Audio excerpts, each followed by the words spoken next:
Hello and welcome, everyone. Very excited to have all of you here and very much looking forward to this conversation. To let you know, quick housekeeping, yes, it's being recorded. Yes, the recording will be on YouTube, so you can have access to it and see it again later.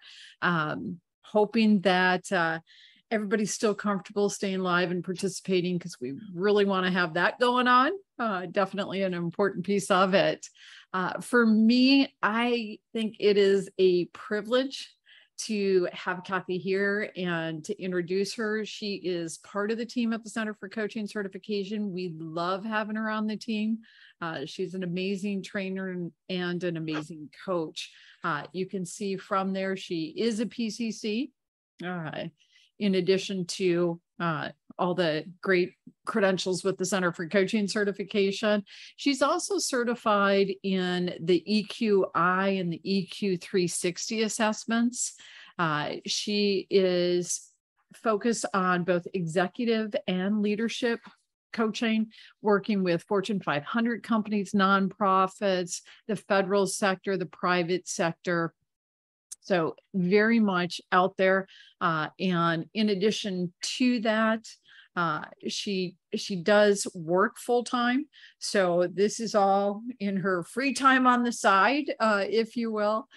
Cathy has an MS in contract and procurement management, which gives you a clue in terms of what she does. And then she also has her BS in technology and management from the University of Maryland there. And I think without further ado, it's time. Cathy, all you. Well, thank you, Cathy, for that wonderful introduction. And I am learning from the best. And I am thrilled also to be a part of the CCC team. Well, welcome, everyone. I'm excited to explore the topic on having a reflective practice with you. And move on here.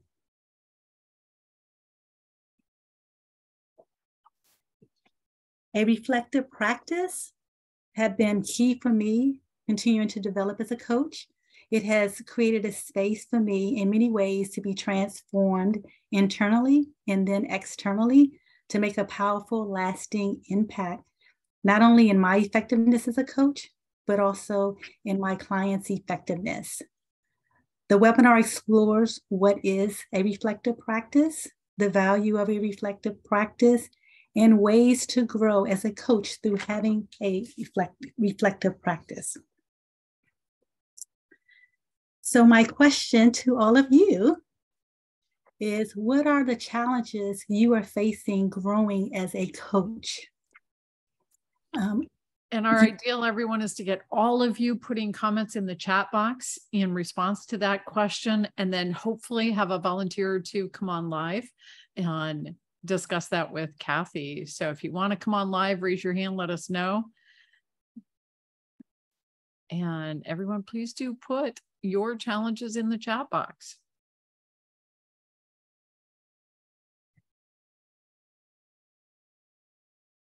So we've got our first one in the chat box, having someone to discuss client situations with. Yes, absolutely. Yes. Balancing coaching with working full-time in HR. That's another good one. Awesome. Difficult clients and challenges with that. Good. I love this one. Finding the time to sign up for seminars or take on projects and clients. Exactly. So that's awesome. Gotta love that one. That must be Phil. I hear you laughing there. Yeah, that's okay. Great. Someone want to come off mute and share? Hello, can you guys hear me? Yes, Kim. Yes. Okay. Hi. Yes. So this is Kim Staten. That was my comment. not to be funny, but it is true. You know, as much as I'd like to do more with my coaching interest, it is hard just making the time. And someone else mentioned HR. That's the field I'm in, and it keeps me really busy. So I have to be really intentional about getting in, some of those extra projects and things that I want to do to still be active and available to people who need my help. Yes, definitely. I'm sure a lot of people, coaches, feel you on that as well. Well, thank you all for sharing.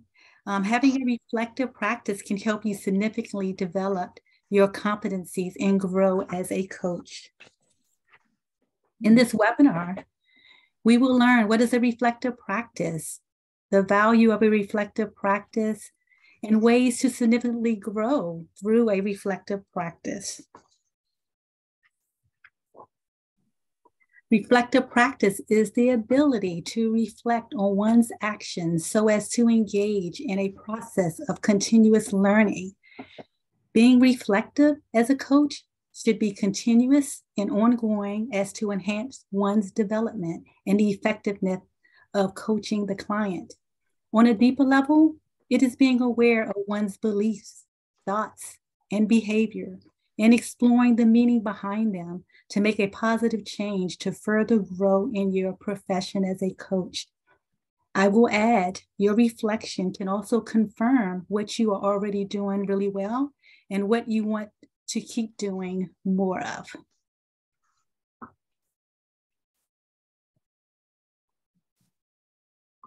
ICF Core Competencies embodies a coaching mindset, specifically identifies establishing a reflective practice as a coach.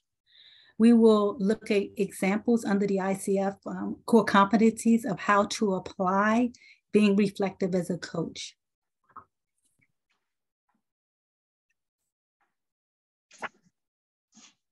The value gained by having a reflective practice: you have greater self-awareness of who you are as a coach and who you want to become as a coach, awareness of your strengths and of your growth areas, being a lifelong learner, having that growth mindset, a coach mindset, if you will, and raising the quality of your coaching with improved development of ICF core competencies, your effectiveness and your client's effectiveness, increasing your impact by making a powerful difference in your lives, not only in your client's lives, but whoever they touch. And it's also a confidence booster as you become better and better as a coach.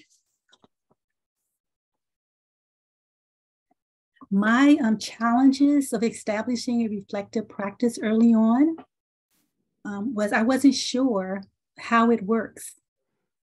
Not realizing if I was actually doing it, that I was actually doing it to a lesser degree, not taking the additional time necessary to learn, to lean into it with all I had going on, what Kim had mentioned, and then not seeking assistance or support. Coaching can be very lonely if you are not in a coaching community. And you can only get so far by going it alone. So my question to you all, what are your challenges establishing a reflective practice? You can put the information in the chat, and then if I can get some volunteers to come off of mute and share as well.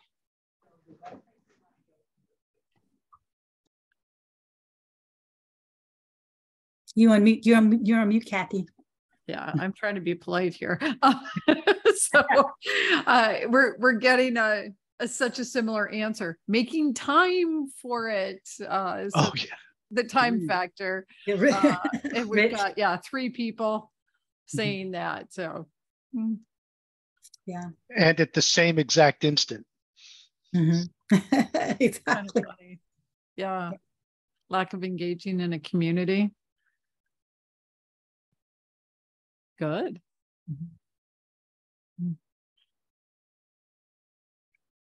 Cathy, I think that's the predominant one. Time and people to engage with, right? Yeah. Thank you. Okay.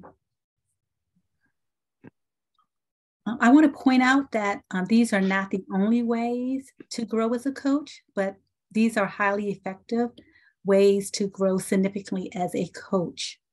So we will explore some easy techniques that you may already be doing, preparing and reflecting for improved performance by applying reflection on some of the core competencies. And then the following are all important aspects of working. They all work together to enhance your coaching effectiveness, receiving feedback from a mentor coach, clients, continuously learning, developing, practice, holding yourself accountable, and then documenting your reflection.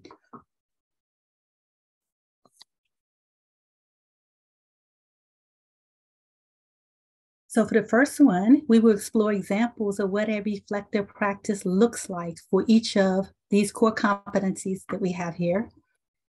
It may look differently for everyone. It may be done to a greater or lesser degree, depending on the coach and what is needed. So we will have fun looking at different reflection questions to apply to these 5 core competencies. It is asking yourself questions like what we're going to go over and making the necessary changes as appropriate. So for the first competency, looking for you all to provide feedback in the chat or come off of mute. So what have you done and what will you do differently? That question sounds familiar, right? So that's a reflective reflection question. So as far as in coaching a body, embodies a coaching mindset, which is developing and maintaining a mindset that is open, curious, flexible, and client-centered. So when you are coaching and you are exercising this competency here, what have you done well and what will you do differently?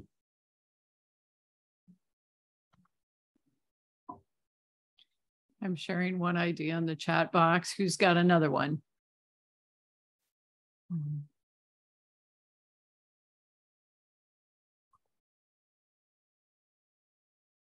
Work. Oh, do you want them in the chat box? Right. Or out loud. Out loud's even better. Yep, we have a good small I try to focus on asking good open questions. Thank you. Mm-hmm.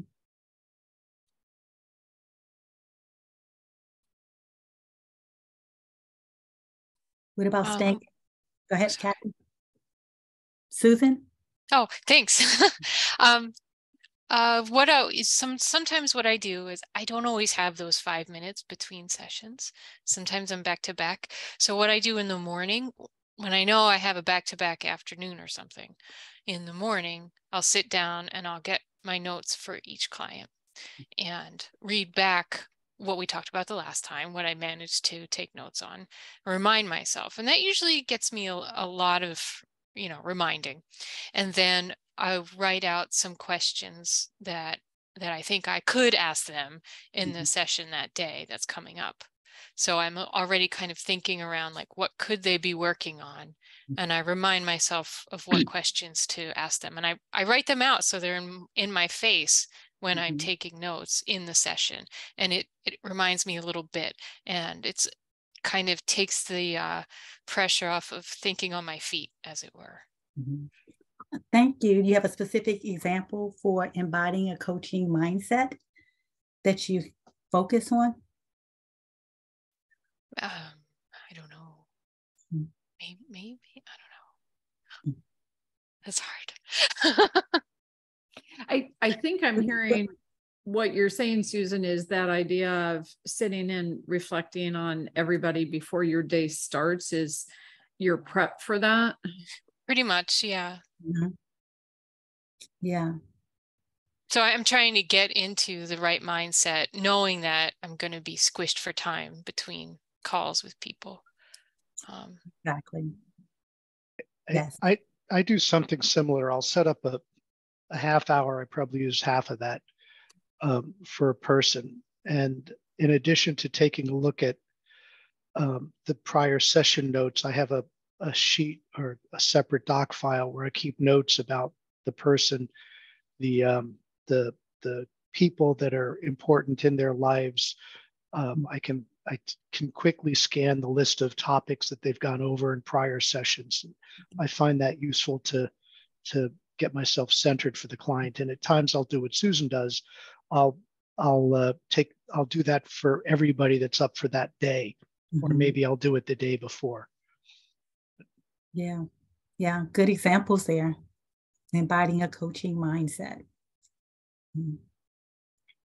It's the examples I'm hearing are the prep. So who wants to come in on an idea for the reflection after the fact on what you did as coach?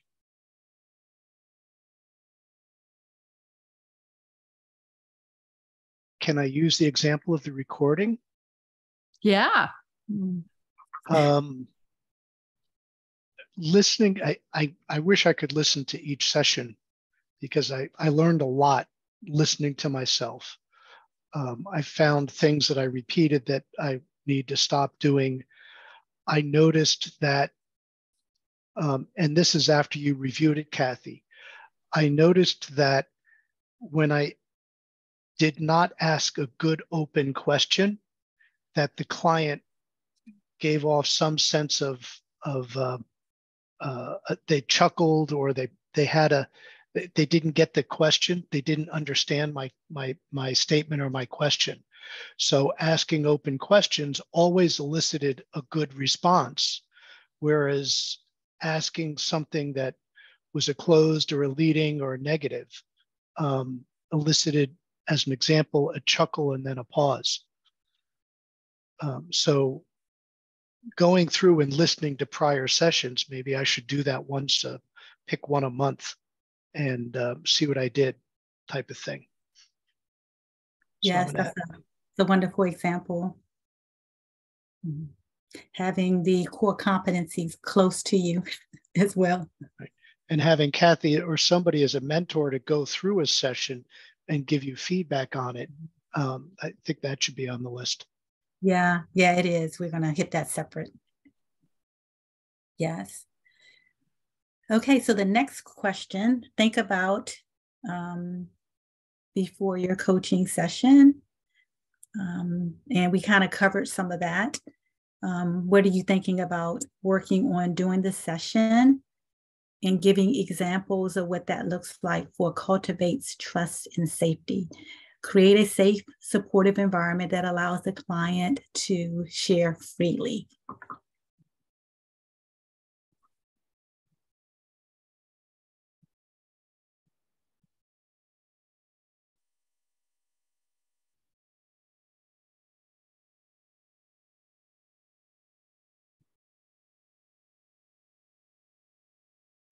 That example, building the rapport with the client so they can feel like they're in a safe space to share.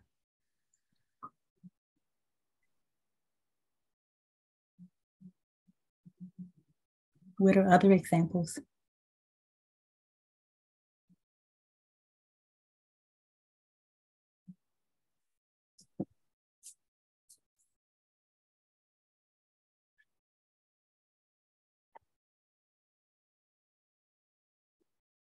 I'm sorry, can you repeat that? You're asking for examples of what we do to help the client feel like it's a safe space to share? For the competencies, cultivate trust and safety. And I went over the definition. Some examples would be showing support and empathy for the client. So applying this question to reflect about that and digging into the competency.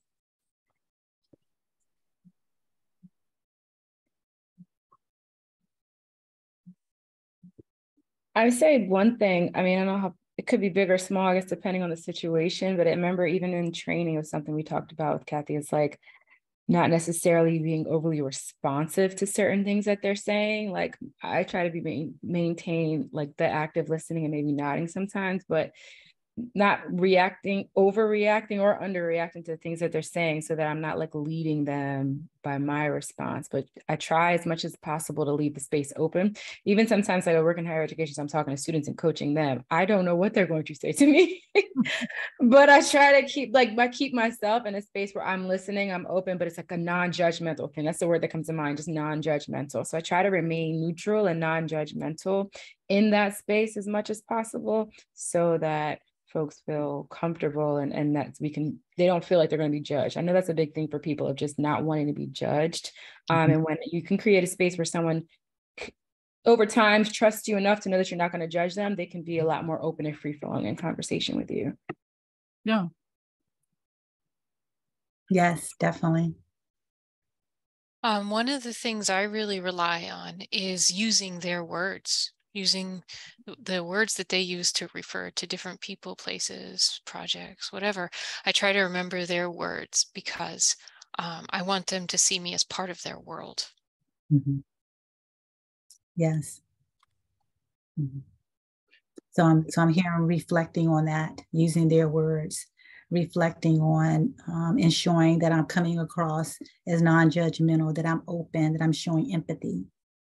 Reflecting on that, and then making changes based on how I want to improve in those areas, or what I want to do more in those areas. This ties into a couple things people had in the chat or said, but sharing when a coach had a similar experience. Yeah, as long as it's in service to them. I like some of these comments here. The agreement, Rich, you put that in. The affirmation story is huge for that.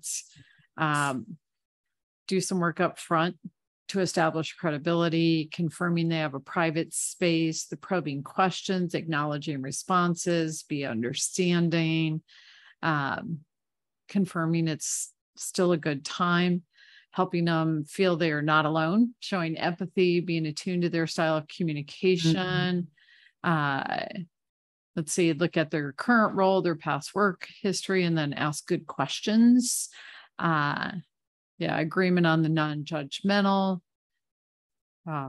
focus on empathy and communicating, interacting with high emotional intelligence.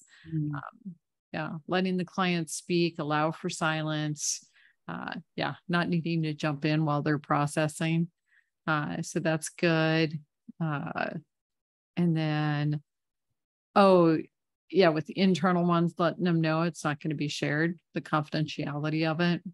So that's good. Lots of good comments in the chat box. Thanks.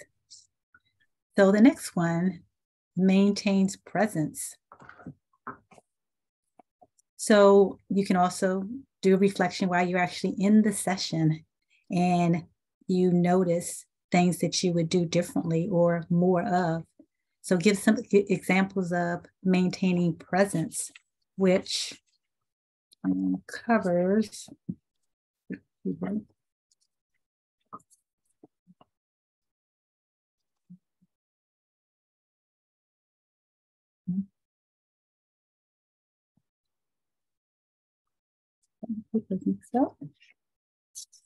Maintaining presence.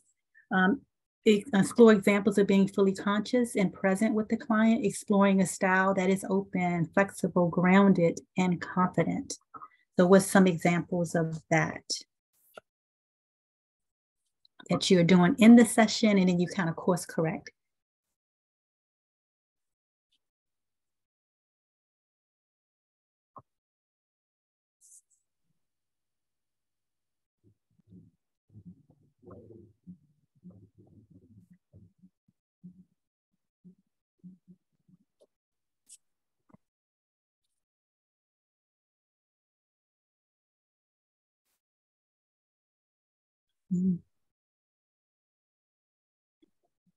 Thinking about making sure that you're present with the client. You're listening to them. You're not only hearing them, but you're also paying attention to, they may make sighs, or they may have a certain facial expression, and then coming back and asking them about that. But you might have missed it, a couple times and didn't realize, oh, wow, they said this a few times. So let me go ahead and ask them about that. What does this mean for you? I noticed that you're making these expressions when you talk about this. What are some other examples?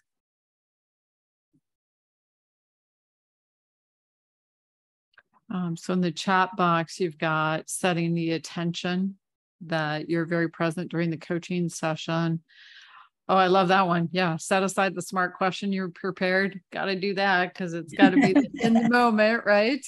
Ensure the workspace the client sees, if using video, is clear of distractions. So that's good. Attuning to what the client is saying, providing a balance between repeating their words and also allowing them to complete a thought or conversation. Make sure there's good active listening expressed with nonverbal communication as well. Let's see, giving undivided attention. Let's see, clear your mind before the session, possibly meditate. And then sometimes I ask the client if we can take a pause, or if they would like to take a pause if they are obviously having an emotional reaction and need some time. Mm-hmm. So all good examples. The next, what are ways you listen actively, which some of you mentioned that in this last one. This reflection is taking place. Think about after the session. And think of ways that you've actively listened. And that covers explore examples of focusing on what the client is and is not saying, to fully understand what is being communicated in context of the client system and to support client self-expression. So what are some examples of that?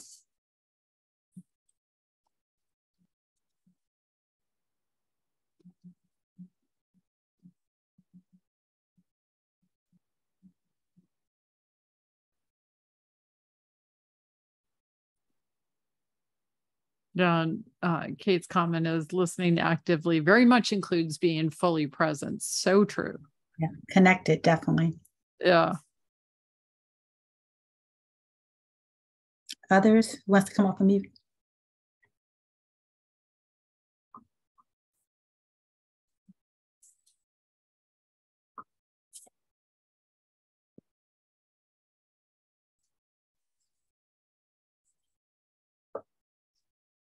I put in there the rephrasing, because to me, having the ability to rephrase requires really listening, and it shows the client that they've been heard and understood. That is so true. So let's see, eye contact, nodding head, sincere interest in the client, looking at them. Yeah, several people on that frame. Yes. How do you guys pull off eye contact over video? Like, it's weird, isn't it? Yeah, I do camera off because you told me that before, right? Yeah, I find if I'm on camera, I get my client's way.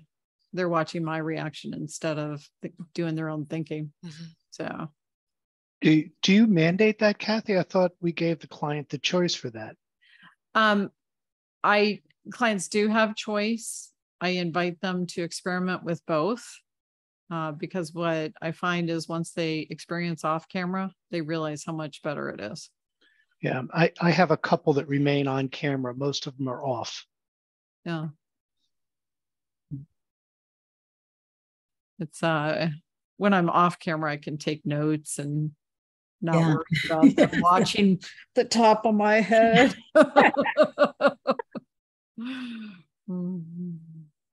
Yes, thank you. So the last question is dealing with Evoke Awareness. How will you improve evoking awareness going forward? So give some examples of that. And that's exploring examples of facilitating clients' insight and learning by using tools and techniques such as powerful questioning, silence, metaphor, and analogy.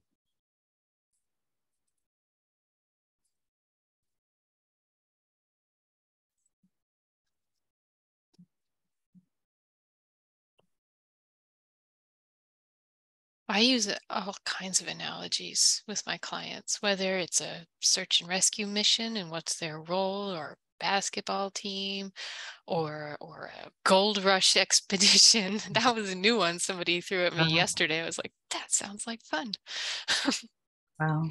So I'm hearing you're understanding who they are and using metaphors to their metaphors to evoke awareness, and reflecting on that. Right. Very good. Others?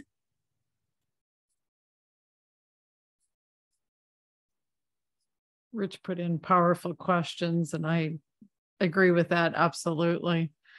And then when you notice like their energy shift or whatever else it is, and ask about it. I think that one's good, and totally agree with the analogies too. Let's see. Kate said motivational interviewing techniques, discrepancy statement.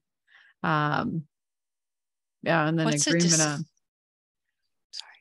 What's a discrepancy statement? Kate, do Yeah. you want to explain that? It's sometimes have you ever noticed that a client will say one thing and another, and it seems like there's a conflict between those two things? Right. Like maybe it's contradictory and they don't realize it. Yeah. Right. Yeah. So just noticing a discrepancy. Mm-hmm. Oh, Yeah. okay. All right. But saying it in a very careful way, in a very even tone. Mm-hmm. We don't certainly want to make it sound like we're accusing them of something, but it really brings a great awareness. For example, maybe a mother has a great desire for, excuse me, I'm just standing here trying to get comfortable. A mother may have the desire to really take care of her children, and she's a drug addict, so she doesn't do anything until after they go to bed. And my motivational interviewing will teach, well, in bringing that to her attention, yes, she wants the best for her child, and you do the drugs after they go to bed. So you're saying it with a really even tone, not accusing them, but in that it helps them gain awareness. Perhaps they're not even aware of a discrepancy. Yeah, very good example.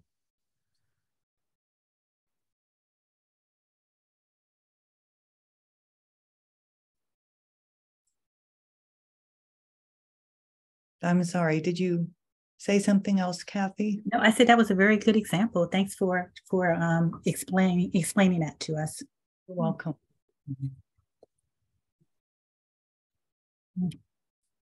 What else is in the chat, Cathy? Let's see. Phil said, since clients sometimes seek advice, sharing personal perspective without giving advice. Ooh, I'm gonna say that's a tough one, because if I'm in coaching, I got to be really careful about that personal perspective, because it can often be perceived as advice. Yeah, I'm careful with that, Phil. I'm seeing some red flags in that. What's another option for that?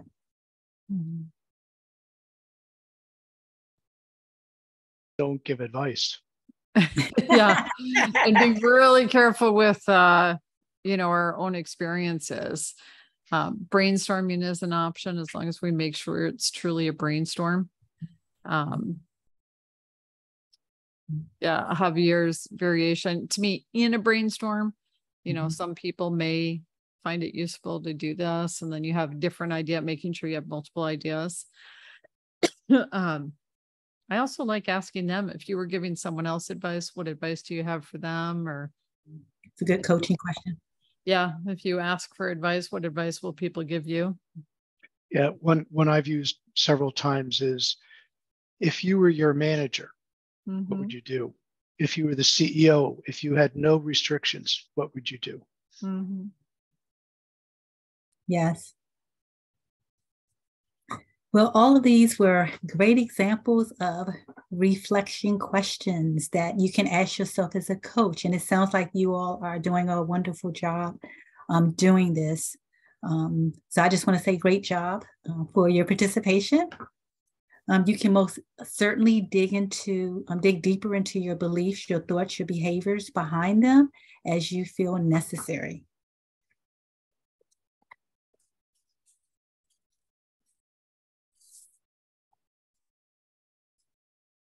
So getting feedback is so important to a reflective practice. I think somebody had mentioned that.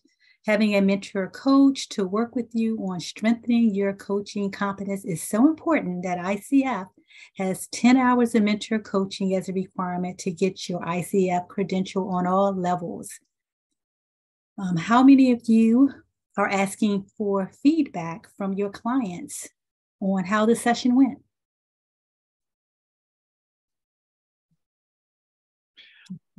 I asked them how they feel. Did they achieve their goals? Where are they now, before, after? But I don't ask them for feedback on my coaching. Okay. Is that what you meant? Yeah. Yeah. If you don't, start. Use that feedback to improve as a coach. I had one client that was a new client and asking her coaching questions. And at the end of the session, I asked for feedback and she said, you know what? She said, I actually felt like I was being initially, she said, session went well, but initially I felt like I was being interrogated. And we've learned in the CPC trainer, the personality type style. So she was an investigator. So slowing down and pausing. So I reflected on that and used that feedback for the next session. I asked her questions and I took a longer pause than normal. And then at the end of the session, I asked for her feedback and she was just so excited. Oh, that went really, really well. So she was excited about that. So definitely ask your clients, for feedback and then use that because it can only help you improve as a coach. Absolutely. I love, if I may interject, yes, I love what you pointed out also, the filters of belief of the client.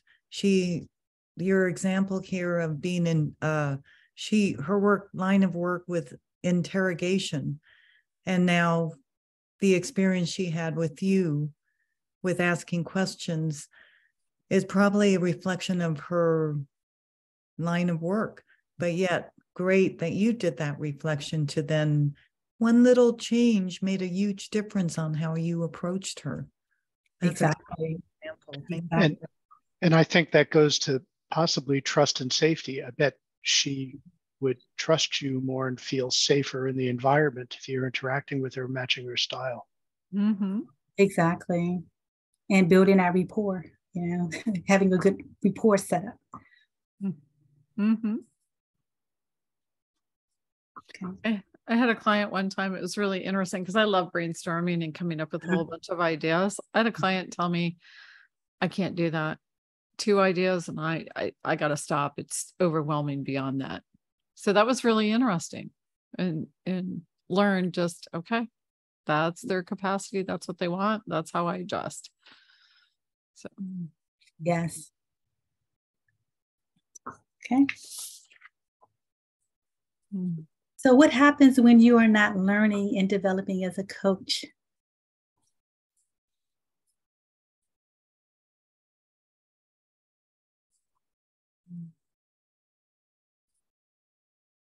I mean, we're called on to do this one.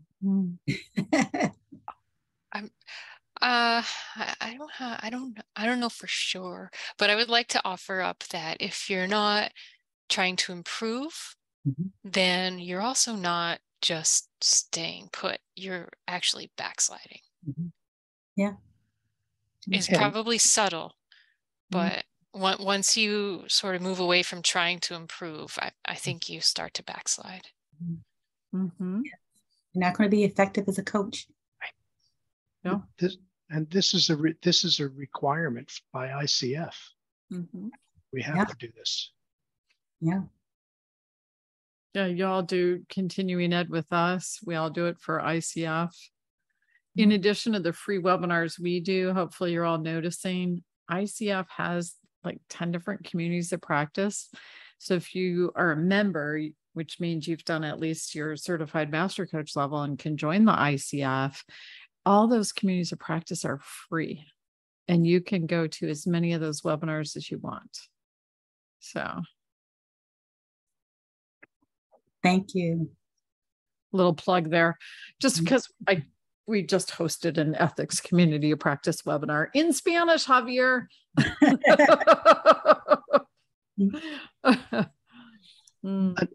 The cohort, my CCG cohort, 5 of the 6 of us still hang together a year later. And we have an ongoing series of guest speakers. Right? We have 3 coming in between now and the end of the year. Wow. Yes. So I just want to encourage you to be intentional and courageous with growing as a coach. It is not easy sometimes to get out your comfort zone, and then practice, practice, practice. This is the only way you're going to get better. The more you practice, the better you get. Accountability is a powerful tool to help you reach your goals. We ask our clients how will they hold themselves accountable, or what relationships do they have to help hold them accountable? So it is the same with us. How many of you have a coach? Okay. Yeah. Good. I do. We meet monthly. How many of you have an accountability partner? Okay. Yeah, I have one too, and I meet monthly. Having an accountability partner or someone to walk with you on your journey of being a better coach. Our cohort that I just mentioned is also a good accountability mechanism for me, and I think the others as well. Yes. And yes. and I'll add, we're getting together for a 2-day meet sometime in March, where we'll be doing training and accountability as well. Nice. So much research has been documented on the benefits of journaling. Writing helps slow the mind down to really think, listen, reflect, process, and learn. When you write down your reflective thoughts, your performance really does improve. When I journal, it brings clarity of what I have done, what I want to do, and how do I want to move forward strategically. What improvements have you seen when you journal? Who are the journalers out there? Yeah, one I'll share with you all, and I think many of you know we do a diversity and equity program as well. And combining journaling with awareness there, one of the things I learned is before you start with a new client, journal about who they are. And granted, you don't really know them yet. So journal what you do know, what your perceptions are, what you're guessing, your assessment, if you will, of that person. And then after you work with them for a while, go back and journal about them and who they are and what kind of a person and that kind of thing. And then compare the two. Wow. It's very cool. Wow. Yeah, I haven't heard of that one. That's powerful, because what first comes to my mind is, for me, what an awesome way to check in with ourselves to avoid bias. Yep. Here I have a certain opinion, a certain view, and yes, my filters of belief. And do I need to be aware of this so that I can temper it during the actual coaching? Yes. Thanks. According to the study conducted by Harvard Business School, participants who journaled at the end of their day had a 25% increase in performance when compared with a control group who did not journal. As the researchers concluded, our results reveal reflection is to be a powerful mechanism behind learning, confirming the words of an American philosopher, psychologist, and educational reformer, John Dewey. Reflective practice. We do not learn from experience. We learn from reflecting on experience. So let that settle with you, thinking about that. That's cool.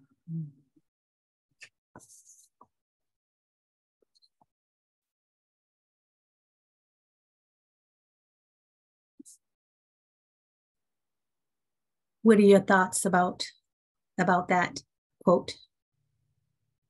Just to kind of add on to it, I tell my friends one of my favorite things about vacation is coming home, because you arrive at everything that is so familiar to you, but it's also new again for a few hours at least. Thank you. You know, I also believe that it really cultivates more self-responsibility when we do have that reflection. And it also helps us to be present.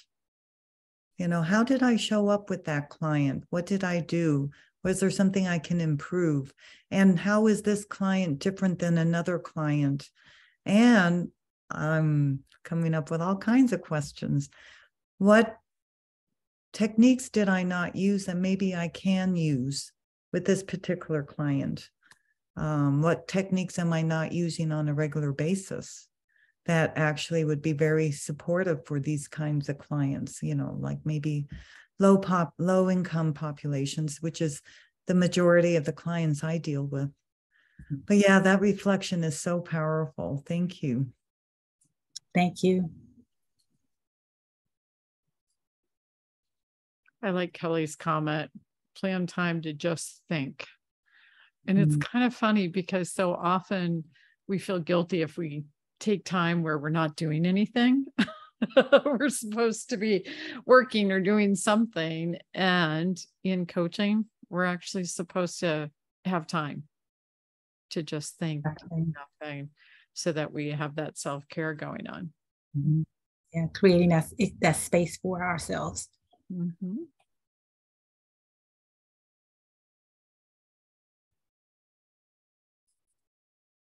So the best time to start a reflective practice is now.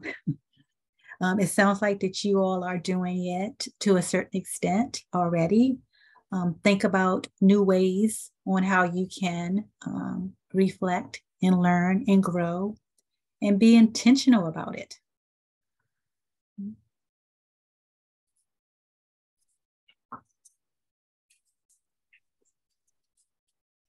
What thoughts, questions, and comments do you have on these areas we covered to grow significantly as a coach? So I just have kind of like a final thought on feedback from clients. I want to start doing that. I kind of do it. I pay attention to them in the session, and that counts as my feedback at this point. Obviously, I need to build on that. And I'm wondering, you know, I would get, should I develop a form and ask them to fill that out? The pros and cons, I could ask specific questions that I want to know about, but con would be that I'm kind of putting bumpers on them. So I'm kind of asking myself, like, what's the right balance on how to ask for feedback, and how frequently to ask for feedback? What's the right timing? Somebody in the chat said earlier at the end of the engagement, but then I get that because, like, right, it might be a little awkward in the midst of everything, but also if it's at the end of the engagement, you lose the opportunity to demonstrate improvement to the client. So I don't know. Yeah, I think each person have to examine that. But the more feedback you get, the more that you can, apply it so you can learn. I've done it in the sessions. I've had evaluations for them to do after the sessions where I'm asking questions. So thinking about what you need to grow as a coach and seek that information. So usually, sorry, I'm like crowding up the space. Oh, no.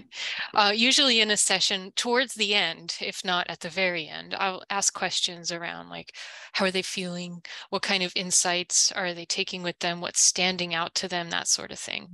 And what I'm trying to get at is what's in their head.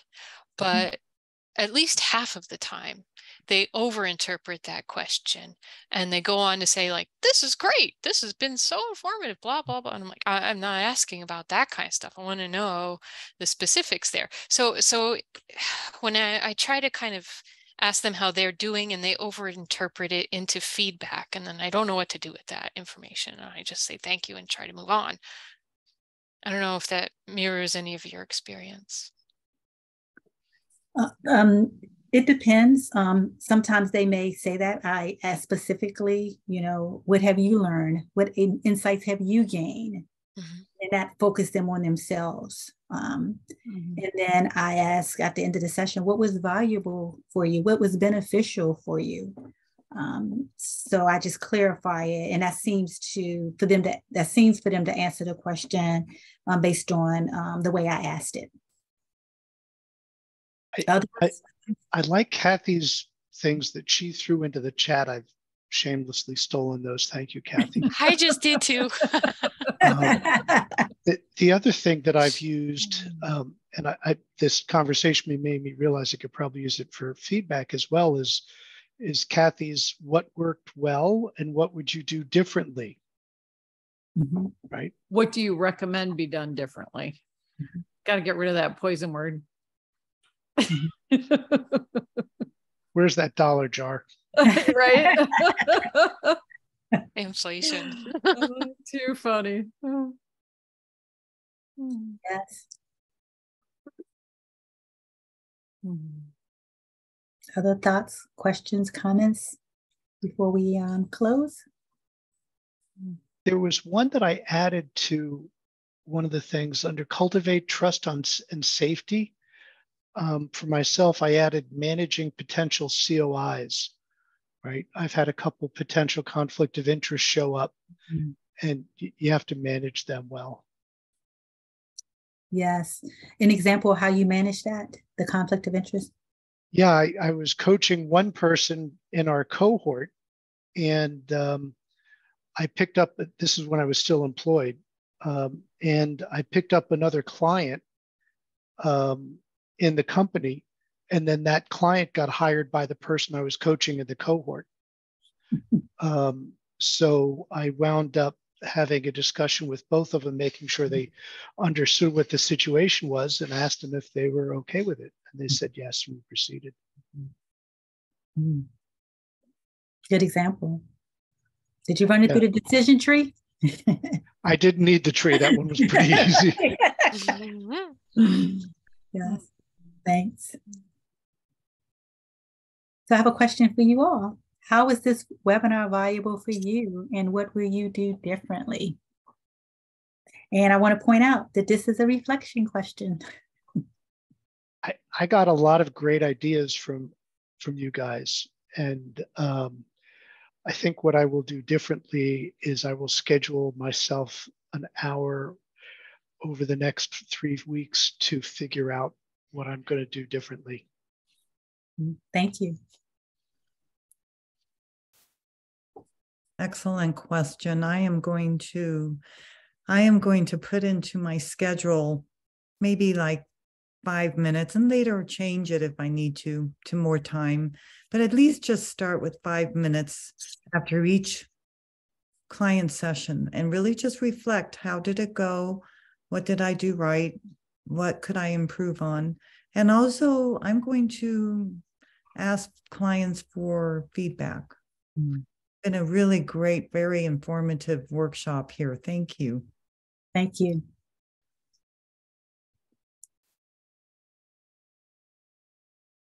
I'm also going to start asking clients for feedback. I'm stealing Cathy's questions.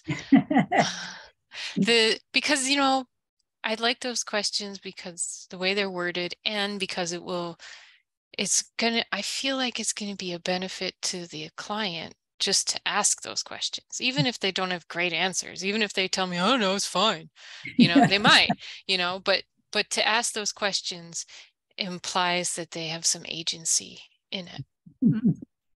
It also shows vulnerability. Yeah. True. Yeah.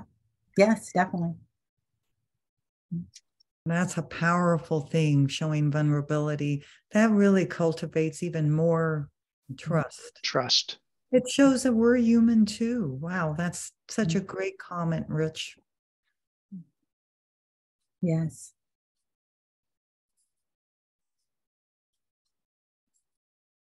And I think there's one of the competencies is we're not all perfect. Or is that in there somewhere, Cathy? I've forgotten. Well, my assumption is we're all human. So that means by definition, we're imperfect. So. Okay, so I just want to thank you all for your participation and making this webinar really successful and people gaining a benefit from it. You can feel free to reach out to me if you have any questions. And then I want to leave you with a thought. Having a reflective practice, you are making a commitment to excellence as a coach and to the profession. And then I want to thank Cathy also for giving me the opportunity to present this webinar. Oh, thank you, Cathy. Awesome conversation. Everyone, I will email the link to the recording on YouTube. And when I do it, I'm going to CC Cathy so that you'll be able to see her email address, can reach out and connect with her if you want to do that. So that opportunity is there. So great session. Thank you. Thanks, everybody. Thanks. Bye-bye. Awesome. Bye all. Thank you Bye-bye. all.